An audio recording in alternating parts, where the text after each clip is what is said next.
Hey there, so today we have another review. This is another one from New York. So again, reviewing a really wonderful beer from New York.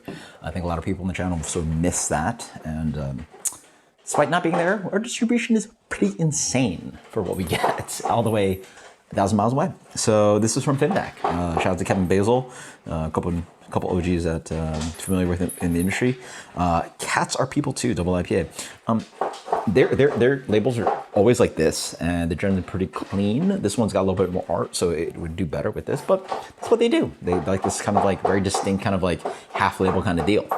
Even half? Yeah, it's not even like full all the way, so it's like maybe like 2.5 or less than half. I don't know, whatever you want to call it. This is, shout out to them. I didn't get to try out the Iguanas new brewery. I think they're just like buying a farm or something. Good for them. They're traveling all over the place. Really cool. This art is by Tom Keating. But really cool label. So this is a double, right? With Citra, Cashmere, Mosaic, Nelson, and Belmo. Wow. We're going hard on the cheater hops on this guy. See, this one turns out. This one was Am I nuts? Yeah. This is like a month and a half fresh.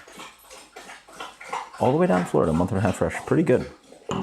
So I think they just received this one as well. Beer's got a really nice murky murk to it.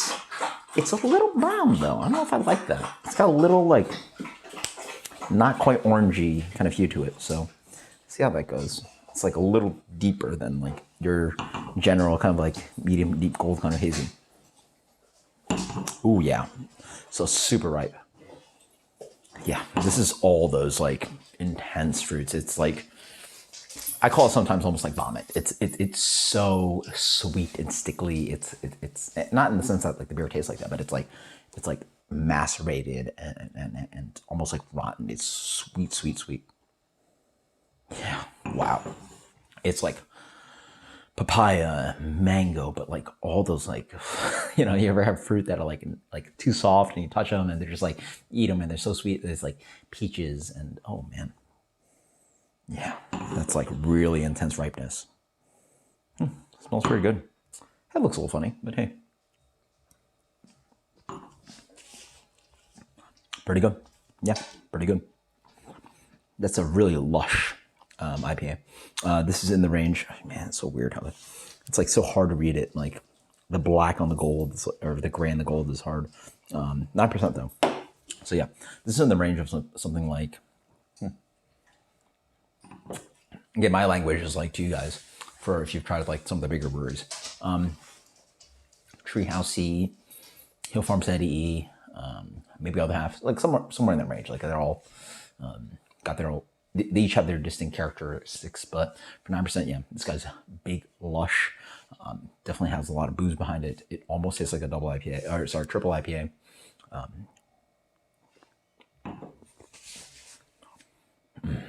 This is super fruity, yeah. Follows with the palate. It's like super ripe.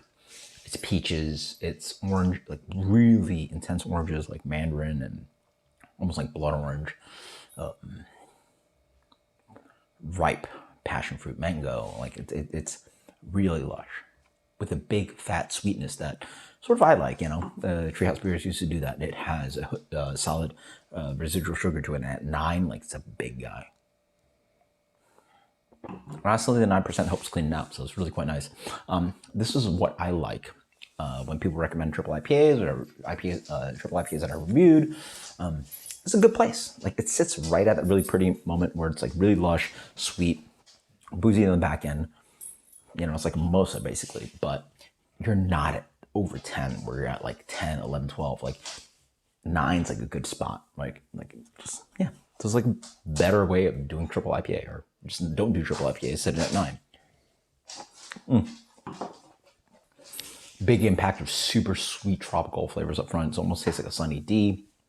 More tropical flavors under it. So definitely mango, peaches, passion, a little bit of passion fruit.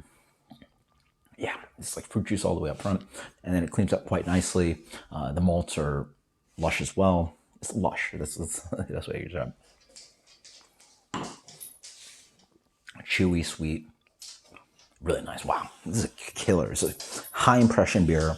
And again, I wouldn't want this at 10, 11, 12. I think it sits great at 9. And, you know, hey, you guys have heard me rant about triple IPAs. I think it's like, you know, if you guys are familiar with channels, yep. So, really good double IPA, yeah. This is pure impression. But not only that, it has a nice drinkability to it with the alcohol behind it. So, yeah, really nice. I would, for me, I would have this a little bit more chilled and keep it a little bit more chilled because, like, as it gets warmer, it just the alcohol is like quite aggressive, and I find, yeah, you can't do that with triple IPAs. Like, it's just you gotta have it chilled because like the alcohol is just so aggressive, and this sits at a really pretty place where it's like have it chilled quite nicely. I'd argue like something like 40, 45, so a little 40, 45. You know, sit there around there, and then like, you know, allow the aromatics, but like don't have it too warm where the alcohol source is in, but it's really good. This is what I want if people recommend triple IPAs. Like, this is like, oof. So, as I drink more, it's a little bit treehousey, yeah. That's like the best analogy I can give. So, killer stuff. Solid beer. This is amazing beer. Let's go with another 97. We have two 97s of the night. That's absolutely killer. For me, maybe a little bit more juicy, you know, a little bit more hop character. Then again, it's very sweet, so. That's what I'm saying. Maybe a little bit less alcohol. So maybe at 8%, this would be 7.5, 8, boom, 8.5 even. But it does have a nice alcohol behind it. So really nice stuff. This is, let's bump it up more. This is impression. So impression, screw it, 98. This is so much impression. It's packed. And I mean, if you're going to drink New England IPA, why not, right? You're looking for just like big impact alcohol, fruit. And if you're not doing this, then, I mean, there's elegance in the style at, you know, at times, but this is all you're asking for. Like big, punchy, super punchy. So 98, this is killer stuff. So Finback thankfully comes down here pretty fresh. So until next time, guys, cheers later.